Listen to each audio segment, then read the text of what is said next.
العربية بمكة المكرمة ندوة تكريمية للأستاذ الدكتور الأديب منصور بن إبراهيم الحازمي، عقدت عبر الأثير بمشاركة العديد من الأدباء، وأدار الحوار الأستاذ الدكتور محمد التيهاني، وذلك اليوم السبت الموافق 26 يوليو 2025 ميلادي. نبذة عن البروفيسور منصور بن إبراهيم الحازمي، كاتب وناقد سعودي بارز، حاصل على جائزة الملك فيصل العالمية في اللغة العربية والأدب عام 2001 ميلادي. يعد من أبرز النقاد المعاصرين في السعودية والعالم العربي الذين اهتموا بنقد الرواية التاريخية والقصة القصيرة. له العديد من المؤلفات الأدبية والدراسات النقدية التي تعنى برصد الإنتاج النثري في المملكة العربية السعودية. سيرة ذاتية مختصرة للبروفيسور منصور بن إبراهيم الحازمي. درس تحت يد الأديب طه حسين عندما ابتعث إلى جمهورية مصر العربية. حصل على شهادة الدكتوراه عن الرواية التاريخية في الأدب العربي الحديث من جامعة لندن عام 1966 ميلادي. عمل أستاذاً للأدب العربي في جامعة الملك سعود، وعميداً لكلية الآداب، ورئيساً لقسم اللغة العربية، وعميداً لمركز الدراسات الجامعية. أسس مجلة كلية الآداب بجامعة الملك سعود، واختير عضواً في مجلس الشورى السعودي في دورته الأولى عام 1993. حصل على ميدالية الاستحقاق من الدرجة الأولى والميدالية الذهبية الكبرى للمنظمة العربية للتربية والثقافة والعلوم، وجائزة الملك فيصل العالمية في الأدب العربي. كرم من قبل نادي الرياض الأدبي عام 2017 لدوره الرائد في إدخال النقد الأكاديمي في الأدب السعودي. ضمن سلسلة ندواته الشهرية، أقام مجمع اللغة العربية بمكة المكرمة ندوة تكريمية للأستاذ الدكتور الأديب منصور بن إبراهيم الحازمي، عقدت عبر الأثير بمشاركة العديد من الأدباء، وأدار الحوار الأستاذ الدكتور محمد التيهاني، وذلك اليوم السبت الموافق 26 يوليو 2025. الآن نأخذكم مع جلسات الندوة والتكريم. بسم الله الرحمن الرحيم. السلام عليكم ورحمة الله تعالى وبركاته، وأسعد الله مساءكم بكل خير. باسم مجمع اللغة العربية بمكة المكرمة أرحب بكم في هذه الندوة التكريمية للأستاذ الدكتور منصور بن إبراهيم الحازمي. وقبل البدء أسجل الشكر لرئيس المجمع الأستاذ الدكتور عبد العزيز الحربي، وإلى المشرف على مناشطه الأستاذ الدكتور محمد ربيع الغامدي وفريق العمل.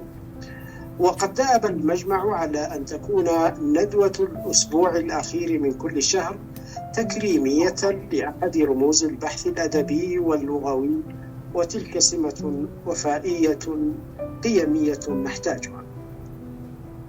لن أتحدث عن الشخصية المكرمة كي لا أستأثر بالحديث عن الضيوف الأعلام، فهم الأقربون إلى روح الدكتور الحازمي وإلى مدوناته العلمية والإبداعية وإلى حياتيه العامة والخاصة. وفي البدء أحيل القول إلى سعادة الأستاذ الدكتور مرزوق بن سليطان بن تنباك الحربي، وهو رجل قيمة في ذاته وأفعاله، وهو رجل قيمي في مؤلفاته المؤثرة. ومن أعلى القيم التي عرفناه بها قيمة الوفاء لرفاق الدرب. ولن أنسى ما حييت كلمته في تأبين رفيق دربه الأستاذ الدكتور عوض القوزي رحمه الله.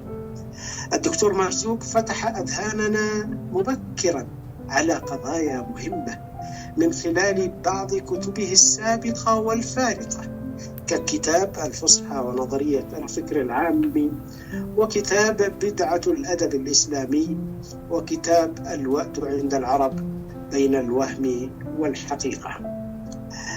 هو أستاذ الأدب في جامعة الملك سعود الأستاذ الدكتور مرزوق بن سليطان بن تنباك الحربي. أدعوه إلى الحديث تحت العنوان الذي اختاره: خطوات ومحطات في مسيرة الدكتور منصور الحازمي، على أن يكون زمن الحديث 20 دقيقة. تفضل يا دكتور. شكرا، حياك الله يا دكتور أحمد، وبارك الله فيك. وفي هذه المناسبة الحقيقة يجب أن نشكر أخانا الدكتور عبد العزيز الحربي على جهوده في هذا المجمع وعلى إصراره، وهذا يدل على أن الإنسان حتى وإن كان فردا فقد يقوم في العمل الجميل والكبير جدا، ومنها هذا المجمع. كما أشكر أخي وزميلي محمد ربيع الغامدي، وهو يعرف ما له في نفسي، وهو المدير لهذه الكوكبة التي يتناوبون على هذا اللقاء في كل أسبوع. شكرا له وشكرا لك أخي أحمد، وللمشاركين في هذا اللقاء، وللمستمعين أيضا، وللعاملين في مجمع اللغة العربية في مكة المكرمة. والحديث عن منصور، أنا قبل أيام أو قبل أسابيع سمعت زميلين صديقين ناصر رشيد ومحمد عبد الله الفيفي يتحدثون ويتطاولون بالجبال، جبال التي عاش بها كل منهما، جبال ثهلان أو جبال فيفا. ولهذا سأستميحكم عذرا وأبدأ من الجبال. فأنا جبلي، وقد مدحني أو قال في حسان بن ثابت: وأنت امرؤ من أهل قدس وآرة، أحلتك عبد الله أطراف مبهلي، وأنا بين قدس وآرة، وهما جبلان يفوقان جبلي ثهلان. وهذه كلمة لأخي وصديقي أبو حازم الدكتور ناصر، وكذلك عزيزي عبد الله وفيفا. ومنصور الحازمي أيضا من عالية الجبال، ولا يبعد كثيرا عن جبلي رضوى، عن جبلي آرة وقدس، وإنما مجاور لرضوى وفي طاشا وفي مكان اسمه آلاب. منصور أحله أبوه رحمه الله، منصور إبراهيم بن عايج، على فكرة ترى اسمه بن عايج في الديرة، ولا الحازمي إذا ذهب خارجها. ومنصور وإبراهيم كان من أعيان المنطقة، وكان ممن شارك في المؤتمر العالمي الذي دعا له الملك عبد العزيز رحمه الله في أمر مكة عندما ضم الحجاز إليه. هذه ناحية تاريخية. لكن منصورا ولد في مكة وبها نشأ، وهنا سأبدأ الخطوة الأولى التي سأتحدث عنها، خطوات ومحطات في حياة منصور. كانت مكة كما نعلم في الواقع أنها هي المدينة الوحيدة في الجزيرة العربية التي فيها شيء من التعليم، وفيها أيضا شيء من الانفتاح، كما هي طبيعتها، يلتقي فيها الناس من جميع الأجناس والألوان والمذاهب والأشكال. ولهذا كانت هذه البيئة المتقدمة جدا عما كان في جزيرة العرب من انغلاق في ذلك الوقت. نشأ منصور، ومن حسن حظه وحظ الجيل الذي نشأ معه أنها بدأت مع بدأت الوحدة المباركة، وحدة المملكة العربية السعودية في الجزيرة العربية.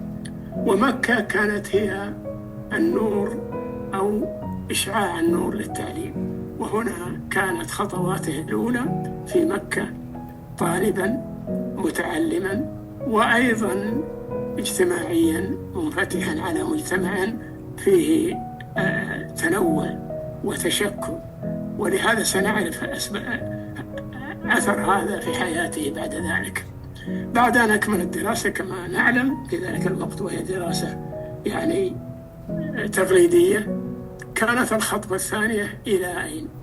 إلى جامعة القاهرة، وإلى القاهرة أم الدنيا.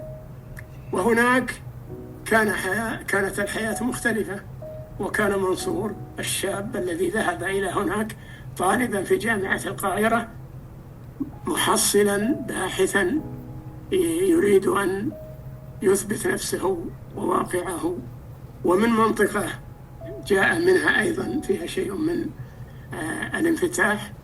التقى بعمالقة الفكر، وأنتم تعلمون القاهرة في ذلك الوقت في الستينات والخمسينات كانت ملتقى الفكر العربي، وطه حسين والعقاد ومحفوظ ويعني كبار أدباء العالم العربي، وكل يزور القاهرة ويتعايش معها.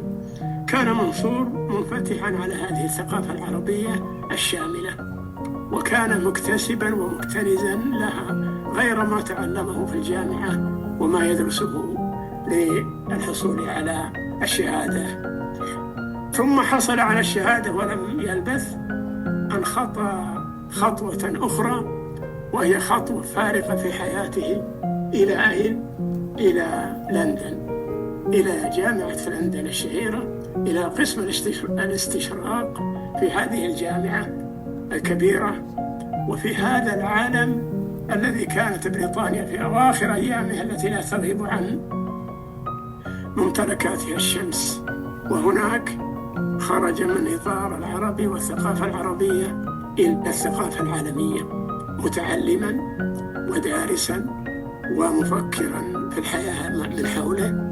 وفي لندن كما نعرف جميعا الآن غير الجامعة هناك معالم كثيرة، متاحف لندن وأماكن تاريخية تعطي معرفة وعلما وثقافة. كان منصور منفتحا على هذه الثقافة، كان منصور متقبلا لهذا الواقع، كان منصور يقارن بين هذه وما عرفه في مكة وفي القاهرة، وهما ركيزتان كونتا شخصية منصور العلمية والأدبية والأكاديمية وغير ذلك الاجتماعية. بين مكة شابا صغيرا، وبين القاهرة شابا مكتهلا أو مكتملا، وبين لندن وهو يخطو إلى 30 من العمر. كانت هذه السنوات وهذه الخطوات هي من صنعت منصور الذي سنتحدث عنه في محطته أو محطاته المنتجة النافعة التي سنعرف منصور فيها. الخطوة الرابعة من لندن وجامعة لندن إلى أين؟ إلى الرياض وإلى جامعة الملك سعود في الرياض. وهنا ستكون خطوة وفي الواقع دائرة معارف، أو على الأقل يبدأ الحياة العملية. كان ذاهبا إلى جامعة لم يمضي على تأسيسها أكثر من 10 سنوات، وكان هو وزملائه طليعة السعوديين الذين سيتولون الدراسة أو التدريس في هذه الجامعة. هذه المحطة صنعت أو هذه المجموعة، وهم كله لا يزيدون عن 5 أو 6 منهم منصور، بل هو أكثرهم اهتماما بالجانب الثقافي والمعرفي والاجتماعي. وهنا بدأ منصور حياة أخرى، بدأت محطة العمل، تأسيس الجامعة، وضع الأطر الأكاديمية والتقاليد الأكاديمية العلمية، المناهج لجامعة كانت هي الأولى في جزيرة العرب كافة وليس في المملكة العربية السعودية. وكان التعليم كما تعلمون أو كما حدثكم عنه الأولون مثلي يخطو سريعا، ولكن في مجتمع متحفظ يميل إلى التقليدية، يميل إلى الماضي، يميل إلى التعليم المحافظ، ولا يتقبل التعليم الحديث. هنا كانت هذه الكوكبة من أساتذتنا الذين سبقونا قليلا إلى الجامعة من السعوديين. كتب عنهم الأستاذ محمد رضا نصر الله مقال جميل عن هؤلاء الطليعة والرواد، يقول إنهم القنطرة التي ربطت، أو الجسر الذي ربط بين الثقافة التقليدية المحافظة الحذرة وبين الانفتاح الثقافي على الحداثة على الثقافة الحديثة في العالم كله، في العالم العربي أول، ثم في العالم العالمي، أو على الأقل جذاب الفكر الجديد الذي عارضه كثير من الناس في ذلك الوقت. هنا انطلق منصور لتأسيس الجامعة التي يود أن رأى مثلها في القاهرة ودرس في مثلها في لندن، ولكنه يريد أن تكون هو ومن معه على إطار وغرار تلك الجامعات، وقد نجحوا أيما نجاح. كان في الجانب الإداري، وكان في الجانب العلمي المنهجي، وكان في الجانب التأسيسي للجامعة، وهو أمر مهم جدا أن تبدأ جامعة على مستوى في بلاد للتو توسعت في التعليم وعرفته، لكنها كانت في الواقع تريد تأسيسا علميا أكاديميا. وعندنا اليوم 50 جامعة وأكثر حكومية. ما أظن أن هناك جامعة من هذه الجامعات إلا ولي منصور وزملائه الذين أسسوا التعليم المنهجي الجامعي الممتاز دور في بعض مناهجها وفي بعض ما يعلمه الطلاب أو يدرسه الطلاب.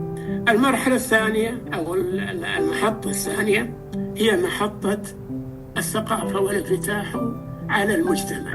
نعلم أن الأستاذ الجامعي لا شك دوره الأول هو أن يكون محاضرا في صالات الجامعة ومع محدودية الطلاب، لكن الدور المهم هو الانفتاح على المجتمع، وبالتالي نشر الثقافة ليست في الجامعة فحسب، وإنما المشاركة في حراك ثقافي كبير. والمجتمع في ذلك الوقت كان مجتمعا نعم جديدا على التعليم، لكن الشباب كانوا من المتعطشين للجديد ولما أتى به منصور وزملائه من معارف جديدة عليهم، وبالتالي كانوا متعطشين لهذا. منصور بدأ خطواته وبدأ محطاته في الرياض بالانفتاح الكامل على المجتمع. حاضر في الأندية، انضم للنوادي الأدبية، وقف في كثير من المواقف العلمية، وأيضا غير هذا وذاك كان أكاديميا منفتحا سهل التواصل معه والأخذ عنه والفهم. أعطي كثيرا من التوفيق في تسهيل المعرفة، وأيضا في استقطاب الناس الذين يلتقي بهم لروح مرنة سهلة متقبلة حتى للرأي الآخر. غير المحطة الثالثة الكبيرة هي انفتاحه على المجتمع، كاتبا في الصحافة ومحاضرا في الأندية وفي الجامعة أيضا، ومؤلفا ستحدثنا الدكتورة سعاد عن مؤلفاته وما قدم. إذن منصور في هذه الحالة هو طليعة أو رائد من رواد التعليم عندنا ومن رواد المعرفة، وبالتالي يعد كما نقول اليوم مؤصلا لما نعيشه من تقدم حضاري ثقافي، ولا سيما في الجانب الأكاديمي التنظيري المنظم. منصور أيضا من محطاته الجميلة فيه أنه رجل يقبل الرأي الآخر، والمحطة الكبرى فيه هو ما أسسه في الجامعة وخرجها من منهج في الإدارة. منصور تولى إدارة كلية الآداب ومركز الدراسات للبنات، مركز الدراسات للبنات عندما أسس، ورأس قسم الأدب في جامعة الملك سعود أكثر من 12 عام، أكثرها حضرته. لا أعرف أنني رأيت إنسانا يدير المشهد الإداري مع الزملاء، مع الاختلاف، مع الآراء، مع التوافق وعدم التوافق مثل منصور. لا يغضب عليه أحد، وحتى من يعارض في الجلسة يخرج وهو يبتسم، لأن منصور أوتي قوة وقدرة على امتصاص الرؤية للآخر وتقديرها، وبالتالي حتى ولو كان من باب الإدارة تجد أنه يتماهى مع الرؤية حتى يصل إلى ما يريد أو ما يتفق عليه المتناقشون والمختلفون. منصور نموذج للإدارة المتميز، ولهذا كان كلما تولاه من إدارات أظن أنني لا أبالغ، ولعل من يسمعني من زملائنا يشهد بذلك، أنه لم يغضب أحدا، ولكنه لا يحيد عن رؤيته، إنما بطريقة الإدارة والحوار والكلمة والتنازل عن شيء وقبول شيء آخر، ثم بعد ذلك الرضا من الجميع عنه. استمر إداريا ناجحا، استمر معلما قريب من طلابه، أنا ممن درس عليه. كنا ننتظر محاضرات منصور بلهفة، لا لأنه يقدم لنا معلومات لا نجدها، بل لأنه يتعامل معنا في روح فيها روح المرونة، روح النكتة، روح البسمة، روح الحديث. منصور في هذه المحطات قدم شيئا كثيرا للمجتمع. أنا أظن بل أجزم أننا جميعا من المتعلمين وحتى من عامة مثقفي الوطن العربي لمنصور فاضل في أعناقنا لما قدم هو وزملائه القليلين الذين جاءوا، منهم أستاذنا عزت خطاب لعله يأتي إن شاء الله معنا ويشاركنا. كانوا في الواقع يذوبون حماسة وحبا وإخلاصا لمهنة التعليم الجامعي، التعليم الذي كان في بعض المراحل قد يمر ببعض الإشكالات، لا سيما في المناهج عندما توضع المناهج. ودائما منصور وزملائهم القادة الذين يعتمد عليهم في وضع المناهج، وهناك تأتي رؤى تختلف حول هذه القضية كيف تكون، وهناك معارضات شديدة. ولكن النجاح الكبير أن منصورا وزملائه القليلين الذين جاءوا مبكرا، ومن حظنا أنهم جاءوا وقد بدأت الجامعة الأولى في الجزيرة العربية وليس في المملكة، من حظنا أنهم كانوا قادرين على أن يمرروا الكثير من المواقف والمناهج بأسلوب المداراة، وأسلوب أيضا لا يقلون ولا يتخلون عن رسالتهم الجامعية العلمية، وإنما هم يستطيعون في ذكائهم وإدارتهم وفي أيضا قدرتهم على تحمل الصدمات أحيانا. في مرحلة من المراحل تعرفونها جاء عاصف من التحدي للثقافة الحديثة أو الثقافة الجديدة كما يسمونها، وكان في المواجهة منصور وزملائه. وأنا أذكر أني كتبت مقال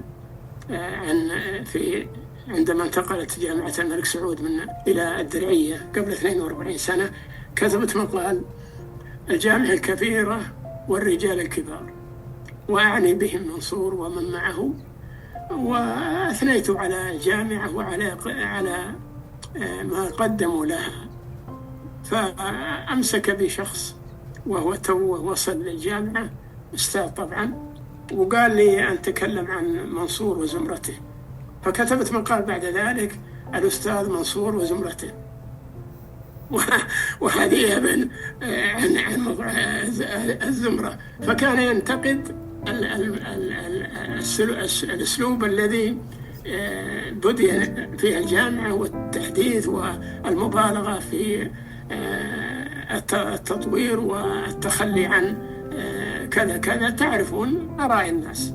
لكن الشاهد فيها أن هؤلاء القلة، هؤلاء الرواد، هؤلاء الذين قدموا لنا هذا العمل الذي نراه الآن الجامعات ولله الحمد 50 جامعة كما ذكرت لكم، ليس فيها هذا الصراع، وإنما هي بسهولة تمشي وتقبل لكن هذا ما كان في البدايات الأولى، ولهذا منصور تحمل الكثير من النقد وتحمل الكثير من الجهد ونجح من معه ولله الحمد. ولا أريد أن أطيل وأن أخذ من وقتكم. منصور الآن لا شك، أنا قبل أسابيع زرته مع الدكتور عبد الله المعيقل، فوجدناه كما هو مزحه ونكته وكلماته، وجدناه نفس منصور. نعم بلغت به الشيخوخة مبلغا كبيرا، لكنه لم يفقد طبيعته التي جبل عليها. أنا في واقع الحال أرى أن منصورا قدم الكثير لبلاده ولوطنه، وهو اليوم يستحق منكم هذا الاحتفاء وهذا التكريم. فشكرا لكم، وشكرا لمجمع اللغة العربية، وشكرا للقائمين عليه، وشكرا للمجتمع الذي سيسمعني ويقدر ما قام به منصور وزملائه، وحياكم الله. شكرا. شكرا يا دكتور مرزوق. أنا ما طولت بس. أبدا، الله يحفظك، وشكرا لك على هذا الحديث المنساب الجميل الذي يعيدنا إلى تلك الأجواء، أجواء ولادة الحياة الأكاديمية والعمل الأكاديمي في بلادنا، ولا أقول في جامعة الملك سعود، وإنما ولادة العمل الأكاديمي في بلادنا كلها، فضلا عن إشاراتك المهمة إلى الدور الذي نهض به الأستاذ الدكتور منصور الحازمي في هذا الجانب.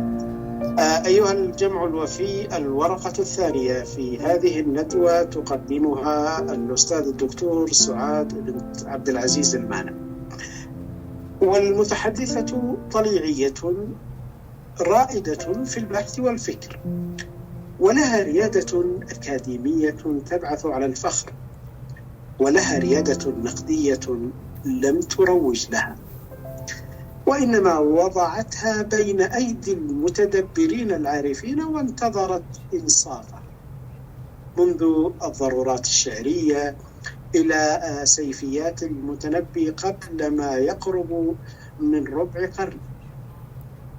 وضعت هذه الريادات بين أيدينا، ولم تقل هذه ريادة نقدية على المستوى المنهجي. وهكذا يفعل الرواد الجوهريون الحقيقيون، إذ يتركون كتابة تاريخهم لغيرهم. هي أنموذج للمرأة السعودية التي استطاعت بالذكاء والمعرفة أن تسير في التعرجات وأن تتجاهل العقبات، وعرفت أيضا كيف ترود طرقا غير لاحبة، سواء كان ذلك علميا أم فكريا. أحيل القول إلى الأستاذ الدكتور سعاد المانع لتتحدث عن مؤلفات الأستاذ الدكتور منصور الحازمي. تفضل دكتور. السلام عليكم ورحمة الله وبركاته. الصوت مسموع؟ نعم يا دكتورة، واضح. نعم واضح. تحية للمجمع اللغوي في البيت. بسم الله الرحمن الرحيم، والصلاة والسلام على سيد المرسلين. تحية لمجمع اللغة العربية ولهذه الجهود التي يقوم بها من أجل الثقافة.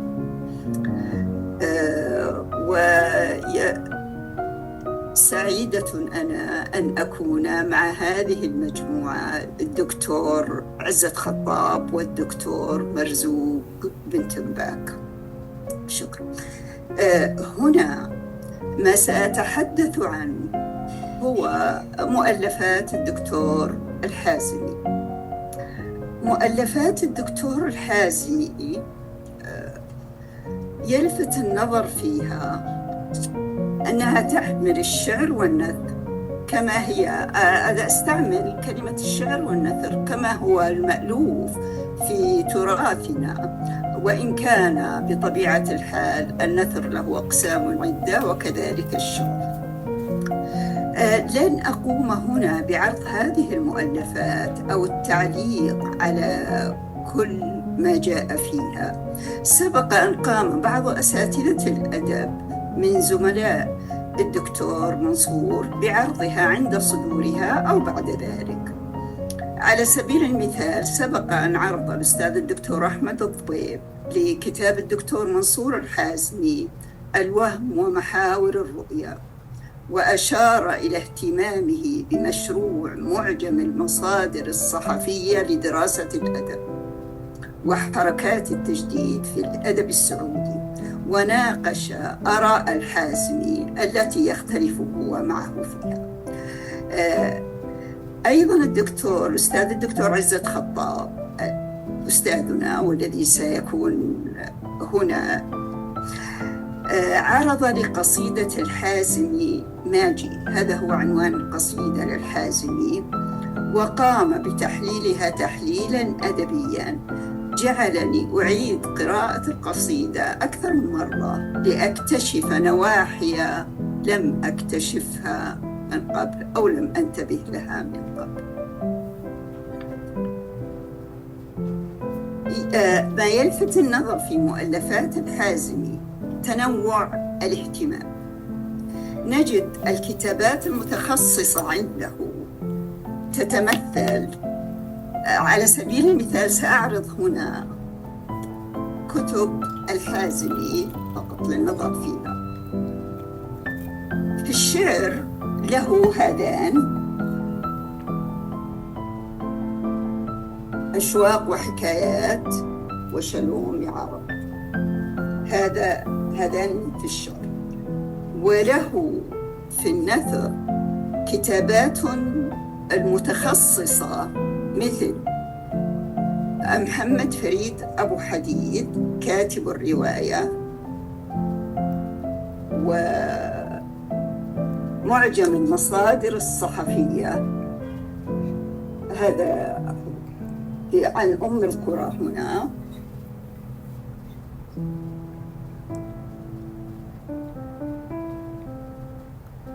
وهناك كتب ليست بعيدة عن الدقة الأكاديمية، ولكنها ليست أو تتسع اتساعا بالغا لتشمل أشياء كثيرة. من كتبه الأكاديمية التي لم أشر إليها فن القصة، ولكن ننظر هنا في الكتب الأخرى التي أشرت إليها الآن، مثل هذا الكتاب مواقف نقدية، رحلات العرب في جزيرة العرب، ما وراء الأطلال، في البحث عن الواقع،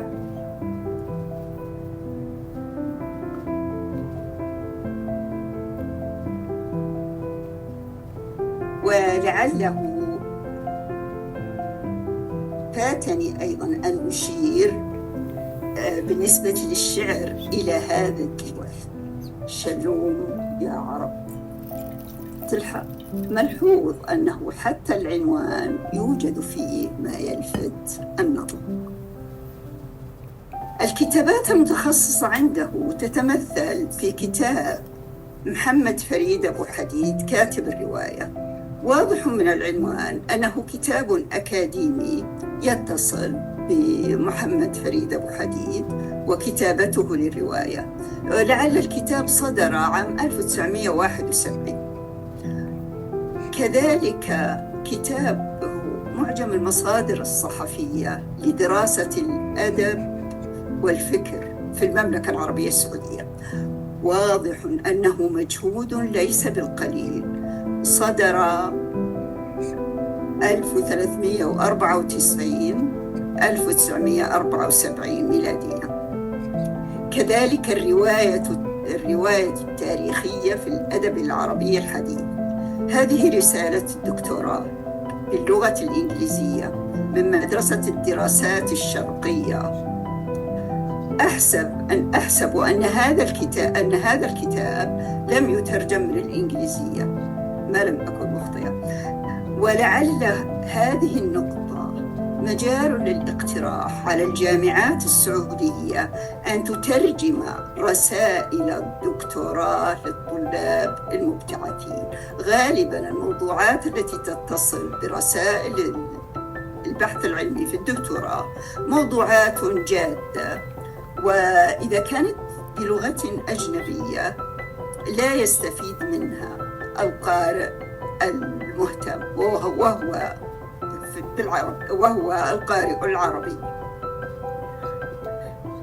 بقية الكتب تحمل الجانب العلمي الجاد، لا ريب في هذا، لكنها تتسع لتشمل جوانب كثيرة تتصل بالأدب وواقع الحياة. منها هذا الكتاب الوهم ومحاور الرؤيا.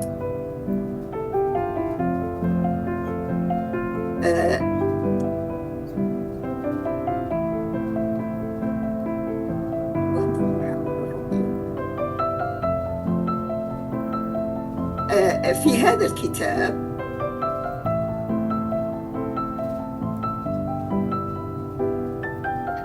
هذا هو الكتاب الوهم ومحاور الرؤيا، دراسات في أدبنا الحديث. هذا هو العنوان الجانبي للكتاب. في هذا الكتاب يتحدث عن الحداثة وحركات التجديد في الأدب السعودي الحديث، يذكر أنها بدأت منذ منتصف العشرينات، ويستعرض هذا الاستعراض لها في وقت مبكر جدا. يطلق عليها اسماء الصحوة في وقت مبكر، لكنه يذكر أن الحقيقة التي لا مراء فيها أن البداية الحقيقية للأدب الحديث في بلادنا هي بداية العهد السعودي. بعد ذلك نجده يتحدث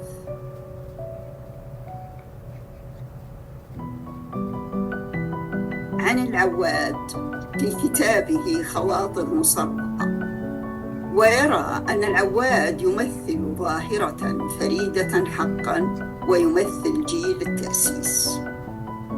يشير أيضاً إلى الكتاب الثاني في النقد المرصاد لإبراهيم هاشم فلالي، صدر 3 أجزاء عام 1956. تعليق الدكتور الحازمي يصف الفلالي أنه كانت تنقصه الأدوات الأساسية للنقد، وهي المادة المنقودة، بمعنى أنه لم يجمع كل ما كتب حول الموضوع الذي يتحدث عنه.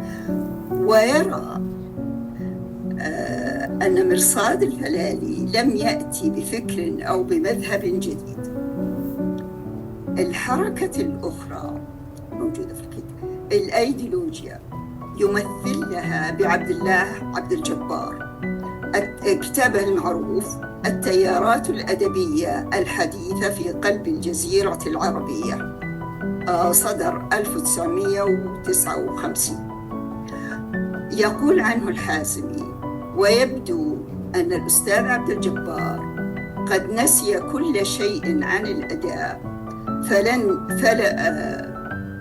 فلم ينتبه إلا في آخر كتابه في بضعة أسطر. هنا ما يعنيني في هذه النقطة، الدكتور الحازمي قد يكتب لكنه لا يتوقف عن الانتقاد، مثل ما تفضل الدكتور قبل قليل وذكر أنه يقول آراءه الصريحة. الحركة الثالثة في الكتاب نفسه يقول عنها: لم يظهر المنظرون لهذه الحداثة في بلادنا إلا في مفتتح الثمانينات وعلى أيدي الجيل الثاني من الأكاديميين. يذكر منهم عبد الله الغذامي وسعيد السريحي وسعد البازغي، الذين أخذوا يدافعون عن الحداثة ويحلل موقف كل منهم ويقف عندهم وقفة متأنية. وقف عند نقطة هي الأسلمة. يقول: أهم حركة إسلامية منظمة ضد الحداثة هي حركة الأدب الإسلامي، ويشرح الفكرة بإيجاز حول مصطلح الأدب الإسلامي، ويبين وجهة نظره حول هذا الموضوع. هذا الكتاب في رأيي يحمل صورة متميزة لكتب الحازمي وإسهامه، فهناك فصل عنوانه مكة المكرمة في قصص أبنائها المبدعين، لا يحمل مجرد نقد أدبي، ولكنه يحمل صورة بديعة لما وجد في كتابات رواد عن مكة. هذا الشيء نفسه نجده متحدثاً عن البيئة المحلية في قصة أحمد السباعي. حين ننظر في كتبه الأخرى مثل مواقف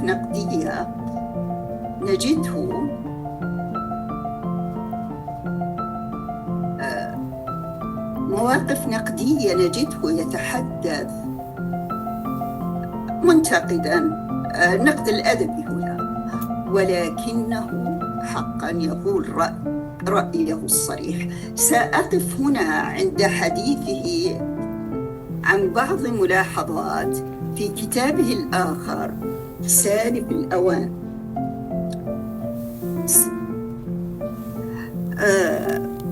في حديثه عن كتاب منصور الخريجي صفحات من حياتي، هذا هو سالف الأوان، يقول أنه صديق قديم له عاد من الولايات المتحدة ولسبب أو آخر دون أن يحصل على درجة الدكتوراه. لكن هنا ما يستوقف أن نعود إلى عبارة الدكتور منصور الحازمي. يقول: هذه عبارة الدكتور: عاد صفر اليدين من ذلك الطلسم السحري البراق الذي يسمونه الدكتوراه، ذلك بطبيعة الحال قبل أن نتمكن من صناعة هذا الطلسم في بلادنا وبكميات خرافية، ويزول عنه كل السحر والبريق. الفت النظر، هذه الكلمة تحتاج إلى كثير من الدراسة. لعله الآن بعد صدور كتاب الدكتور الحازمي بمدة طويلة أصبح أعداد الدكتوراه أكثر بكثير، لكن ليس ليتعلق. في كتابه مواقف يكرر الفكرة نفسها في كتابه مواقف نقدية: بلادنا ستكتظ بعد سنوات قليلة بحامل الدكتوراه الذين سينوؤون بحملها، فماذا سنفعل بهم؟ آن لنا أن نبحث هذه المشكلة بجدية وصراحة وصرامة، وإلى أن نؤتى القدرة على نقد الذات حول هذه الدالات وغيرها من حروف الهجاء. الذي استوقفني هنا فكرة النظر حول شهادات الدكتوراه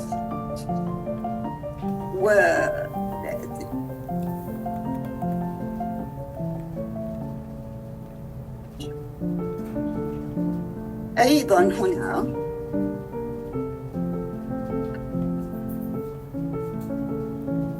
في كتابه في البحث عن الواقع يلفت النظر هنا أنه يشير إلى ما فعل السباعي في روايته يقول: فكرة بدوية تنشأ في الطائف، أديبة عالمة فيلسوفة تعشق الحرية وتهيم بها، فتاة هازئة بقواعد الحياة لا يغريها من جمالها وفتنتها ما يغريها في الرأي مصدره المنطق الصحيح. تعليق الدكتور الحازمي يقول: العواد تخيل أن فتاة حجازية كتبتها إلى أخيها تتنبأ بما ستصل إليه البلاد من تقدم كبير في جميع الحالات. وتعليق الحازمي مرة أخرى في نقطة أخرى: ولا شك أن فتاة العواد متشائمة جدا، إذ أن كثيرا مما كانت تحلم به قد تحقق والحمد لله خلال هذه الحقبة القصيرة الزاهرة. يشير، لأن هنا يتحدث عن أدب المرأة، لن نعثر، قول الحازمي هنا، لن نعثر في أغلب الظن على صور كثيرة أو على رسم واقعي للمرأة كما هي في الحقيقة، لا كما ينبغي أن تكون. المرأة في معظم آثار كتابنا وشعرائنا إنما هي امرأة أجنبية، يقصد في تلك الحقبة، بعيدة عن كل ما يتصل بحياتنا المحلية وتقاليدنا. في تصوري هنا أن المرأة في معظم هذه الكتب كانت امرأة عربية. في ذاكرتي لا أتذكر أن هناك امرأة أجنبية، أقصد هنا لا أقصد أجنبية الجنسية، وإنما أقصد أجنبية من بلاد أوروبية أو شرقية لكنها ليست عربية. هو لم يشير هذا. يقول عن الأنصاري أشد روادنا تحمسا للمرأة المثقفة التي تشارك الرجل اهتماماته. يشير إلى المنهل، الكتاب الفضل للمنهل، يقول: أدب المرأة في أن الأدب لا يقتصر على الرجال وحدهم، وأن للنساء حق مشاركتهم في ممارسة ألوانه. ويشير أن مجلة المنهل دأبت على نشر تراجم عالمات من الحجاز نبغن في الماضي، كما نشر لأديبات معاصرات من داخل البلاد وخارجها. يستفاد من كلام الأنصاري أن أول مقالة نسائية نشرها المنهل كانت 1956، وإن تلك المحاولة الأولى من نوعها في الصحافة. يقول: لعله قدم لها بنشر سلسلة مقالات عن العالمات الحجازيات كي يذكر القارئ بأمجاده السالفة. لكن هنا بالنسبة لي غريب أن الدكتور الحازمي لم يضع هامشا يوضح فيه ما كتبه عن العالمات الحجازيات. أعتقد أن هذه النقطة كانت تحتاج إلى هامش يوضح ما هو المقصود. في تصوري قد يكون يشير إلى حقبة قديمة، لكن ليس لي أن أجزم أن هذا هو ما أراد. يمتدح المنهل لإقدامه على هذه الخطوة. أول مقالة نسائية نشرها المنهل كانت 1956.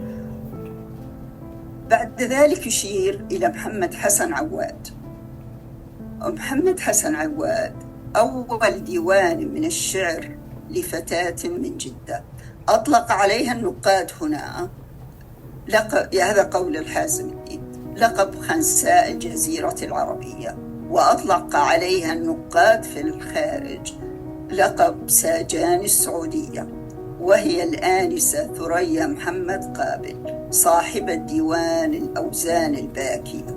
وأيضا أشار إلى شاعرة أخرى لها أغاريد الصحراء، ذكر أنها من عائلة عريقة.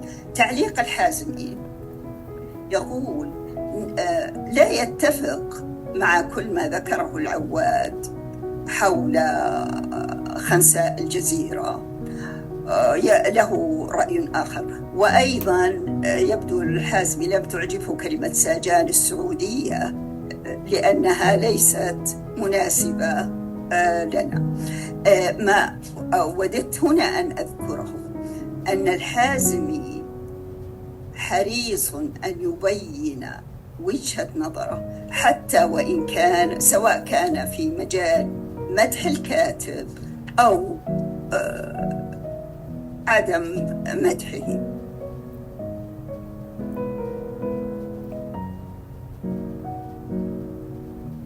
هنا فيما يتصل بالشباب ومبادرات الشباب، يتحدث الحازمي في كتابه مواقف نقدية عن فتاة ترى أنها شاعرة، وهو يعرض شعرها ليقول بعد ذلك لم يعجبه شعرها، ما ضرها لو انتظرت قليلا أو كثيرا حتى تنضج، ويلقي باللائمة على دور النشر التي تصر على قتل مواهبنا الشابة، وهي لا تزال غضة بريئة في براعمها لم تتفتح، ونحن لا نزال نضيق بهذه الصفوف الطويلة من الكتاب والشعراء المبدعين. وبأسلوبه الساخر يقول: ألا يكفينا مبدع حقيقي واحد في العام الواحد، أم أن ذلك قليل؟ نجد مثل هذا أيضا في حديثه عن رواية التوأمان لعبد القدوس الأنصاري. هنا يذكر صراحة قيمة التوأمان أنها تكمن في أهميتها التاريخية فقط، وليس فيما حققته على المستوى الفني. نجد هذا يتكرر في أكثر من كتاب له، هذا المنهج الذي يتبع.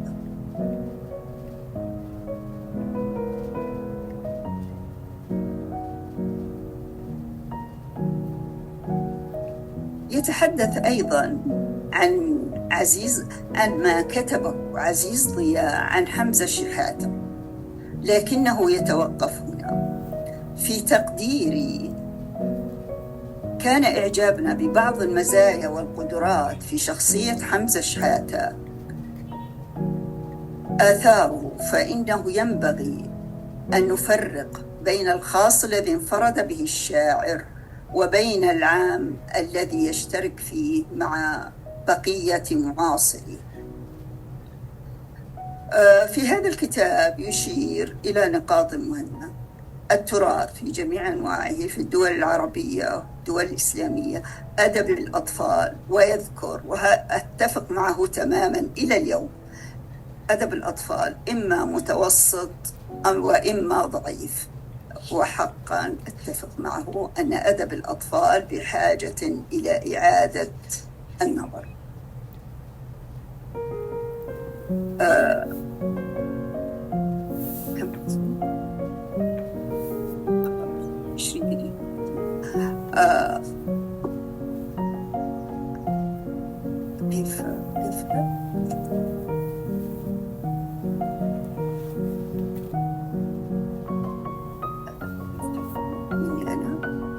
السلام عليكم.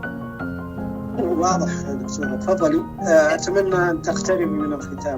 تقريبا منتبه للوقت. أردت أن أشير إلى الدكتور الحازمي يتحدث عن العقل العربي الكافيين في الفصل الرابع من الكتاب: إن العقلية العربية لا تستجيب للمنطق بل للعاطفة. يقول الدكتور منصور: هذا تشويه للتاريخ وتعميم لا يمت إلى النظرة العلمية بصلة. في هذا الكتاب يتحدث عن ملامح الخطاب وصوره الشعرية. يتحدث فيه عن الدكتور عزت عبد المجيد خطاب، وهنا يتطرق إلى قضية الترجمة وما نحتاج إليه. وبعد، شكرا لإتاحة هذه الفرصة لي لأقرأ كتب الدكتور الحازمي. بعضها موجود عندي لكن قليل، وبعضها يحمل إهداء منه وأشكره عليه، ولكن الكثير أود أن أشكر الدكتور عبد الله المعيقل الذي زودني بكثير من الكتب حوله، وأشكر الدكتورة مي الحازمي التي أرسلت لي قائمة بكتب الدكتور، قائمة بالعنوانات. كنت أحسب أن هناك شيئا لا أعرفه، لكني أشكر الجميع، وشكرا للمجمع اللغوي في مكة. شكرا جزيلا لكم. شكرا دكتورة سعاد على هذا الحديث الذي استعرض الإنتاج العلمي والإبداعي للدكتور منصور الحازمي. ومما لفت النظر هو أنك غير مرة عدت إلى النقد المباشر الذي عرف به الدكتور والرأي الخاص، والذي كان يتخلل أبحاثه العلمية ويتخلل أحاديثه العامة. فهو لابد أن يكون له رأي خاص، وأحيانا يكون هذا الرأي صادما يمارس الموضوعية ثم يأتي برأيه الخاص فيكون صادما، وهذه سمة من سمات الصادقين في حقيقة الأمر. لم أراقب الوقت بوصفي مديرا لهذا الحوار، لأن ضيفنا الثالث الأستاذ الدكتور عزت عبد المجيد خطاب اعتذر عن المشاركة لسبب قاهر، فآثرت أن يسترسل ضيفانا الآخران. عزاؤنا هنا أن المحور الذي كان الدكتور عزت خطاب يود الحديث عنه هو الزمالة المهنية أو المهنية، وقد أتى على بعض جوانبها أستاذنا الأستاذ الدكتور مرزوق بن تنباك. الآن أحيل القول إلى الحاضرين والحاضرات، فمن أراد أن يتحدث فيما لا يتجاوز دقيقتين فله أن يشير بإشارة رفع اليد ليتمكن الزملاء التقنيون من فتح الميكروفون له.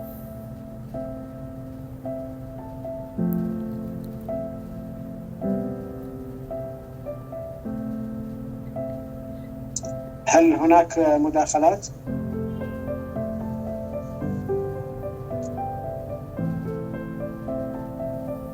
إذا سمحت لي دكتور أحمد.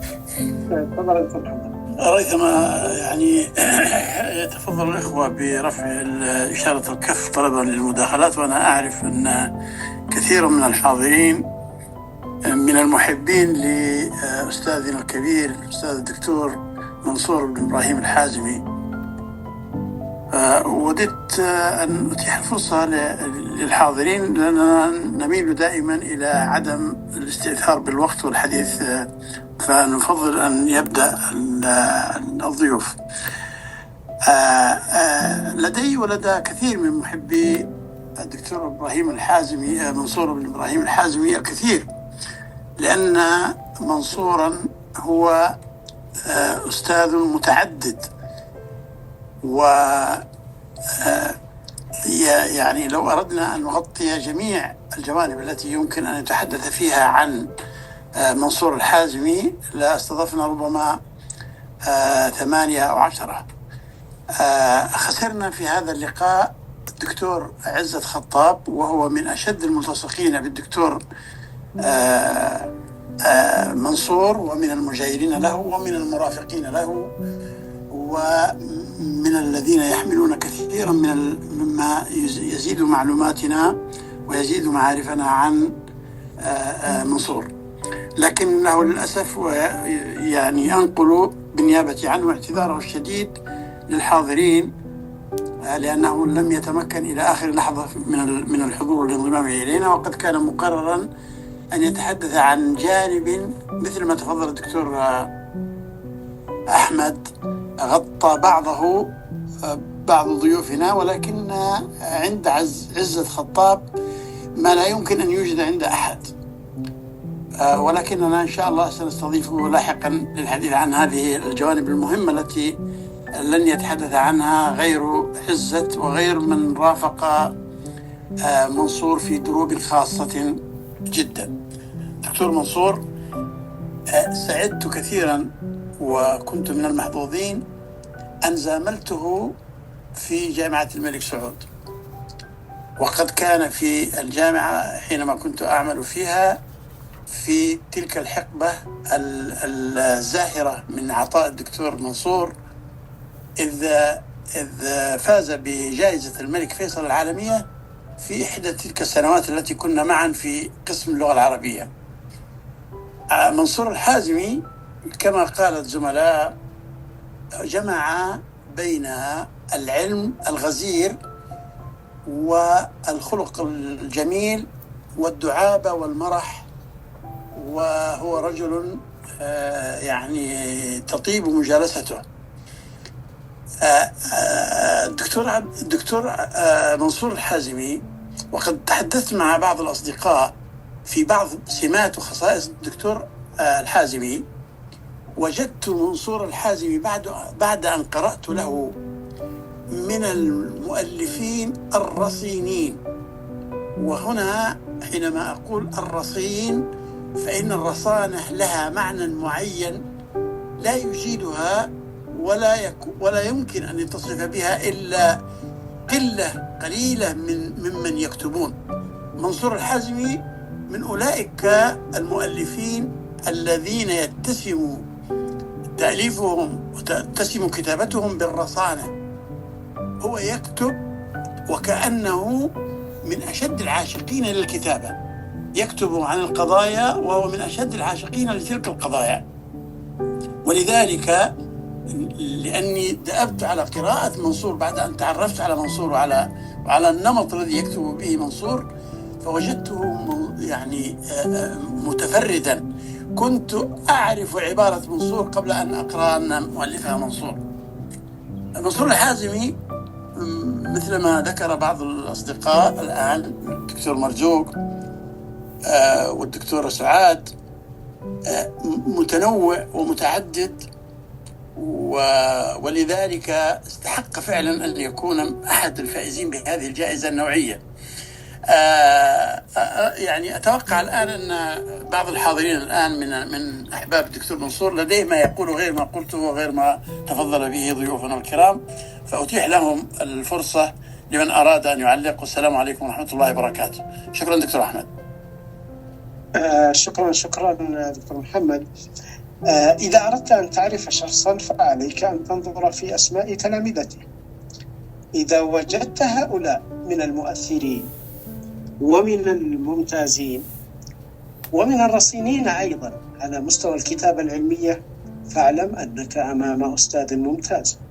وليس أدل على ذلك أن الدكتورة سعاد والدكتور مرزوق، الدكتور عبد الله بن عادل، الشاعرة الدكتورة شان الهندي، الدكتورة حسناء البناعير، الدكتورة عزيزة المانع أيضا كما أعلم. كل هؤلاء أو جل هؤلاء من تلاميذه الذين تتلمذوا عليه مباشرة. وإذا صنع أكاديمي أو أستاذ أو مثقف أمثال هؤلاء فلا شك أنه مؤثر وقادر على التوجيه.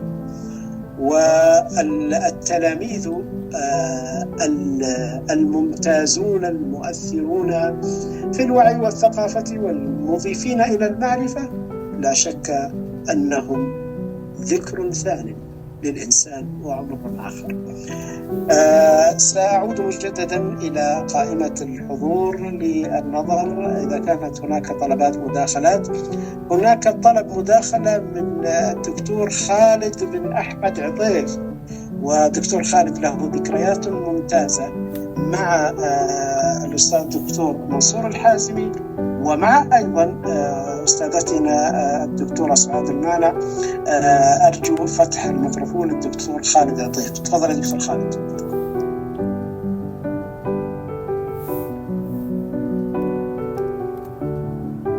الدكتور خالد عطيف افتح المايك دكتور خالد. دكتور خالد افتح من عندك المايك، حطيناك إمكانية الفتح. افتح المايك يا دكتور خالد وتكرمت. الآن الصوت واضح؟ نعم واضح يا دكتور. تفضل يا دكتور. السلام عليكم ورحمة الله وبركاته. وعليكم السلام. مساكم الله بالخير جميعا، وأجدها فرصة لتقديم الشكر لعمالقة الفكر والأدب هنا. وطبعا البداية بالدكتور منصور الحازمي، له فضل علي. التقيت به في عام 1422. هذا الرجل العظيم فعلا مررت تقريبا بأكثر من 100 شخصية في رحلة العلمية ما بين زميل وما بين أستاذ. لم أجد رجلا يقدم المعرفة بروح المرح والدعابة وأيضا بالأسلوب العلمي الرصين مثل الدكتور منصور الحازمي. رجل نادر ورجل ثل. وحقيقة سعدت جدا برسالة الدكتور أحمد التيهاني عندما أعطاني هذه الدعوة أو هذا الإعلان، وتحمست جدا للحضور والمشاركة. الدكتور منصور الحديث عنه كثير، وأنا طالب متأخر جدا عن العمالقة الذين تتلمذوا على يديه، أمثال الدكتور مرزوق بالتنباك، أمثال الدكتورة سعاد المانع. طبعا الدكتور منصور غني عن التعريف، وليس لمثلي أن يذكر أشياء إضافية قوية، ولكن هنا المشاركة من قبيل تقديم الشكر لهذا الرجل العظيم. الدكتور منصور هو التاريخ يأتلف، الدكتور منصور هو الآداب تنبثق، الدكتور منصور هو الطلاب في حبه اتفقوا. طبعا لا أريد أن أستطيل بالحديث لأن الوقت المخصص ربما قصير جدا. آتي أيضا إلى تقديم الشكر الجزيل للدكتورة سعاد المانع، فقد أوكل إليها موضوع العناية بخطة بحث الدكتوراه في العام الدراسي 1431-1432، فلها الشكر الجزيل، وأقدم لها الشكر من خلال هذا اللقاء. الشكر أيضا للدكتور مرزوق بالتنباك، وإن كنت لم أتتلمذ عليه مباشرة، وإنما جمعتني به صلة علمية من خلال ما يقدم من طرح علمي. فهناك في القسم، وهذه بادرة جميلة أنا أذكرها هنا للاستفادة منها، طلاب الدراسات العليا في جامعة الملك سعود كانوا يعاملون معاملة فيها ارتقاء وفيها جمال، فكانوا يدعون إلى حضور جلسات القسم في الندوة العلمية التي تقام يوم الأحد. ما زالت هذه الأحداث تمر بالذاكرة رغم مرور أكثر من ربع قرن. وكان الدكتور الهدلي طبعا هو كان يشدد في حضور الطلاب لندوة القسم، وهنا ذكرنا هذا الرجل العظيم أيضا فنترحم عليه، رحم الله الدكتور الهدلي. الشكر أيضا لصديقي الجميل العزيز الوفي الأستاذ أحمد التيهاني، الذي دائما يبادر بالإحاطات العلمية والندوات.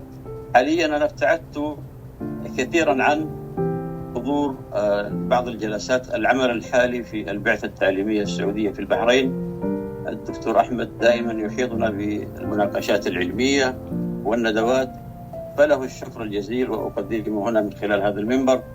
الشكر أيضا لأعضاء المجمع اللغوي مكة المكرمة، الدكتور عبد العزيز الحربي، الدكتور محمد ربيع، والشكر للجميع. وخلاصة القول أقول لعمالقة الفكر والأدب: مهما صنعتم من الحروف مدائحا تبقى حروفي عن وفاء عاجزة. بارك الله فيكم، والسلام عليكم ورحمة الله وبركاته. وعليكم السلام ورحمة الله وبركاته. شكرا لك دكتور خالد على هذه المداخلة التي تضيف وتثري دون شك. ولو أنك لم تتكلم لا طلبت منك الكلام، فأنا أعلم أن لديك، وأنت من جيل متأخر عن جيل الرواد، إلا أنك تتلمذت على يد الدكتور منصور الحازمي بشكل مباشر، وهذه إضافة مهمة سواء فيما يتعلق بالأجيال أم ما يتعلق بالأخذ. هناك مداخلة أحسبها مهمة، بل أجزم أنها مهمة جدا، للدكتورة مي الحازمي، مي منصور الحازمي. تفضل يا دكتورة مي. أيوة. السلام عليكم ورحمة الله وبركاته. أردت أن أشارك الحضور ببعض ذكرياتي مع والدي. فأبدأ بالقول بسم الله الرحمن الرحيم، والصلاة والسلام على أشرف الأنبياء والمرسلين محمد صلى الله عليه وسلم. أود أولا أن أشكر مجمع اللغة العربية بمكة والدكتور محمد ربيع الغامدي على دعوته الكريمة لي لأجل التحدث في مناسبة تكريم الوالد.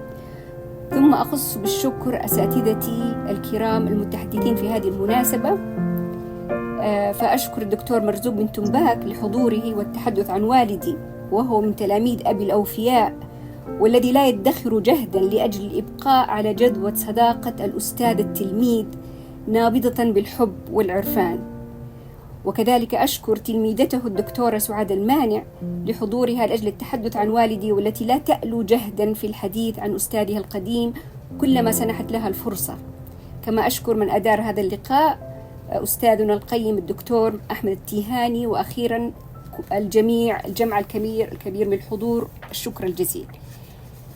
أما بعد، والآن إذا سألتموني عن والدي العزيز منصور الحازمي والذي سأتحدث عنه من جانب الإنساني، فأول ما يخطر على بالي هو مكتبته التي كنت أتسلل إليها لأنظر عبر رفوف الكتب الكثيرة، والتي بدت حينها لا نهائية، وقد كنت أنظر إليها بكثير من الهيبة، ربما لأن أبي كان يحظر علينا القدوم إلى مكانه المقدس إلا برفقته، خوفا من أن تطال يدنا العابثة الصغيرة أوراقه المهمة أو مكتبته الزاخرة بالنفيس، وربما لأن أبي اكتشف رحلات المكوكية لمكتبته، أو بسبب الضوضاء التي كنا نحدثها ونحن نجلس في غرفة الجلوس المقابلة لمكتبته.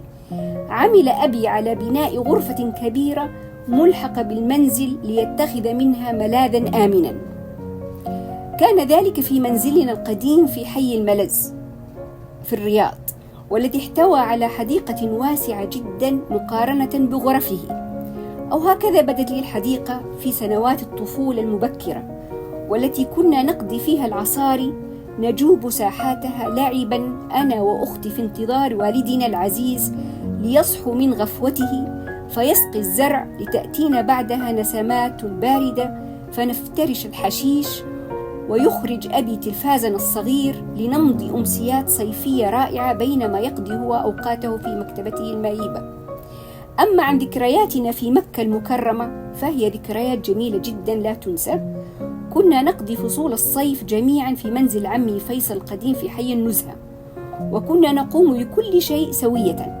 يصحو الصغار من النوم فتقدم لهم جدتي حمدة الإفطار، ثم ينطلقون إلى اللعب، ثم يجتمع عمي وأسرته وأبي وأمي وأخواني حول مائدة الغداء، ثم يغفو الكبار بعدها، بينما ننطلق نحن الصغار لنلعب أو نجتمع حول الجدة في أحاديث لا تنتهي، أو في انتظار بائع الآيس كريم أو البليلة مناديا على بضاعته لنهرع إليه، أو نتحلق مع جدتي حول المذياع القديم ذو الأرجل الخشبية الذي كانت تعتز به لأنه هدية من أبي، وتدق الراديو بلهجتها القديمة علها تسمع أغاني محمد عبده.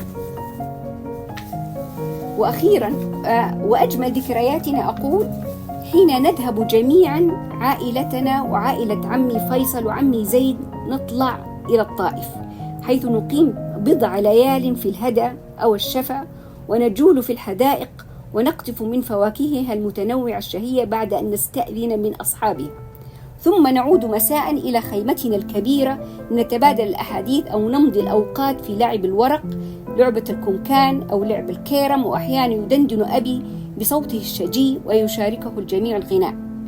أرجو أن لا أكون قد استطردت طويلا في ذكرياتي مع أبي والعائلة، لكن بالفعل الزمن الأول بعيدا عن التكنولوجيا ووسائل التواصل التي وقفت كسد منيع بين الصغار والكبار في تواصل عفوي متدفق بالحب قد أفقدنا الكثير من ترابطنا الأسري الأصيل في هذه الأيام. عموما أرجو أن أكون قد أطلت عليكم في حديث الذكريات والحديث عن أبي، والسلام عليكم ورحمة الله وبركاته.